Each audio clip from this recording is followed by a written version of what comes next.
Tony, you had rehearsed your speech with Angie so many times, and she said you had kept it right about 8 minutes. But is it hard because you can't account for the pauses, you can't account for the ad-libbing or crowd reaction? No, I mean, I knew it was going to be longer than 8, and the Hall of Fame knew too. They said, because they said, like, try to be around 8. They said, listen, there's leeway, it's not a hard stop. And they actually stop the clock when there's a pause or if the fans cheer or whatever.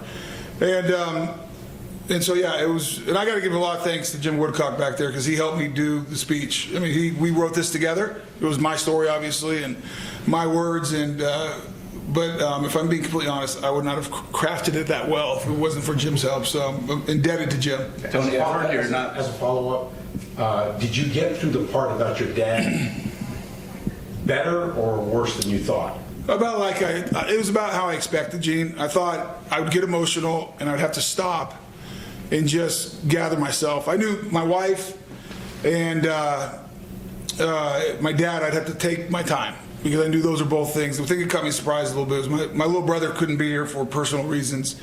And I got choked up when I mentioned his name, so that was the only surprise as far as emotions. Yeah, we've heard you're not a crier much. No, I don't. And that's not something I'm proud of at all. I mean, I've cried a handful of times. My kids say I don't cry, but like I gave my dad's eulogy, I teared up. They didn't think I was crying because I wasn't gushing tears and sniveling and everything else. I got emotional, I think, on stage, but yeah, it takes a lot for me to get emotional like that. And that was an emotional moment for me. How do you think the goal like now, sir? Wasn't feel like you got it on? I mean, you got it last night. Well, I'm hot right now. It was really hot in the sun. Yeah, you got the parade. I mean, you got this done. I mean, you're a Pro Football Hall of Famer. Yeah, it's amazing. You know, I was talking to Joe walking in overseas archives, and he's been at the Hall for 150 years. And I asked him, I said, when is it official? Because, like last night you walked the gauntlet and you get the Hall of Famers, you get your jacket, and, people were saying stuff last night and, so on and so forth. And then you have to wait a couple months to get your ring. And he was clear that it's official now. The enshrinement is the official. And they can't take it away. I guess up to this moment they could have. It's awesome. I mean, you guys know I love football. I love the game. I love the history. I think it's the greatest game ever. I think what it teaches young people is valuable. I think our world needs more of what football teaches. And so to be immortalized as one of the all-time greats is truly humbling. What do you think about the job they did on the bust? Oh, I thought it was first class. So that's the first time I've seen the bronze, but I flew and sat, and I wish I could think of the artist's name, the sculptor's name. I spent the whole day with him, and I'm embarrassed I can't think of it right now. And he was really good. Very engaged. Would send me, after I sat all day and flew back to Florida, he'd send me pictures as he was working on it. Said, what do you think about this, that, and everything. And Angie weighed in, maybe probably more than I did even. And so I'd seen what it was probably going to look like as the clay, but when I saw the bronze, it's even better. I mean, it's remarkable. Is it hard for you to sort of appreciate everything you've gone through because it's just such a whirlwind the last 4, 5, 6 days? Yeah, Mike, I don't think I'll appreciate it for a long time, maybe never, because I think the gravity of this moment is huge. And I had conversations with Hall of Famers during this week in intimate moments that I would never dreamed I would have had. And these are guys that I looked up to, watched, played, and what they said about me. And I imagine that'll be every year I come back, because I plan on coming back every year. I mean, I've told my wife, just mark on the calendar this weekend. Don't tell the kids to get married. If someone else gets married, I'm not showing up. I am coming to the Hall of Fame because this is a special place for me. And the people of Canton are special, and the Hall of Fame staff are special to me. And the fact that I'm one of 362 individuals who are canonized as Hall of Famers is something I'm not going to miss. Is there a moment, though, that does stick out for me right now? Any one above the others? If you can. That's all. Yeah, no. So before the gauntlet last night, we did a toast in the bus room with only Hall of Famers. And me, Joe Green, and Larry Zonka got up and gave a toast. And I'm sitting there going, I actually stood back because I'm like, I'm not sure I belong in this royalty. And I won't share what they said because it was private, but it was amazing.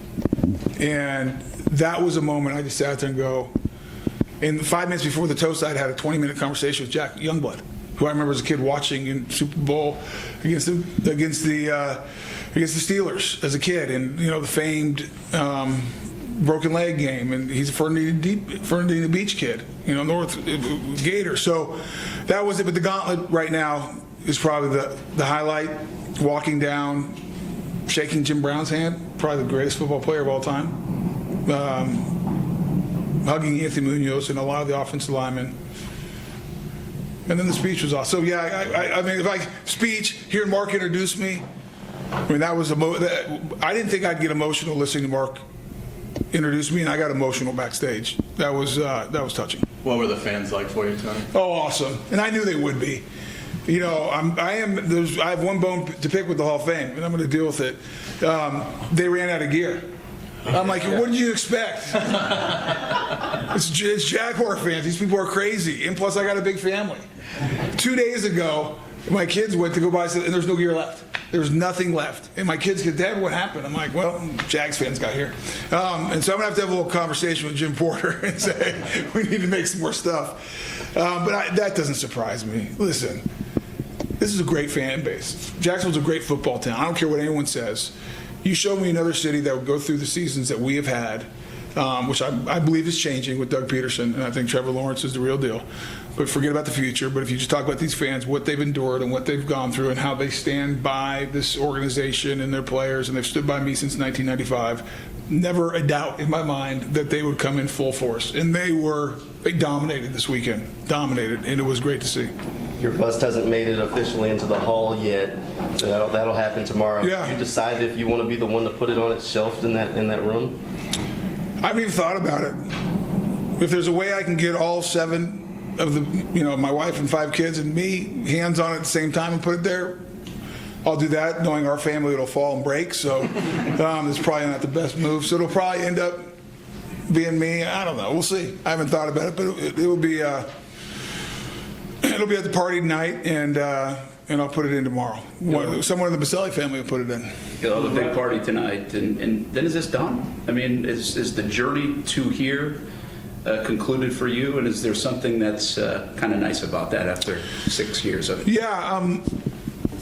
I mean, technically, the journey ended just now. No, but I know what you're saying with the party. The party's gonna be fun. It's. I actually got a text from Mark Lamping that says now you can enjoy and relax and enjoy the party, which I'm looking forward to this because it's been a long week, and hurt my back, so I was fighting that all week. Self-induced, too much golf, and so I'm looking forward to tonight. And I think this chapter is closed, and I'm really looking forward to next fall. This coming fall, around the Super Bowl when they announce the finalists, and I don't have to worry about anything. That I get to go to the Super Bowl as a Hall of Famer, that I get to participate in the honors and welcoming the next class. I am looking forward to that in a big way. Have you picked a spot for the replica bust at your house yet? I have not. I have some thoughts about what I want to do with that, and we'll see what happens.